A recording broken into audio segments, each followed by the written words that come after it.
and that is that over her 11 years, the gap between the richest 10% and the poorest 10% in this country has widened substantially. That's right. How can she say at the end of her chapter of British politics that she can justify many people in a constituency such as mine being relatively much poorer off, much less well housed, and much less well provided than it was in 1979? Surely she accepts that is not a record that she or any Prime Minister can be proud of. Mr. Speaker, all levels of income are better off than they were in 1979.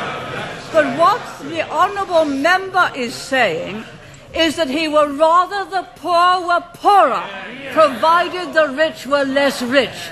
That way you will never create the wealth for better social services as we have. And what a policy! Yes, he would rather have the poor poorer, provided the rich were less rich. That is the Liberal policy. Yes, it came out, he didn't intend it to, but he did. I give way to the honourable gentleman. I'm extremely grateful. The Prime Minister is aware that I detest every single one of her domestic policies and I've never hid that.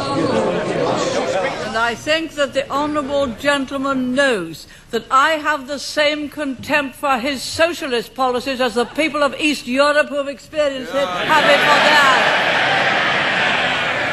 I think I must have hit the right nail on the head when I pointed out that the logic of those policies are they'd rather have the poor poorer. Once they start to talk about the gap, they'd rather the gap was that.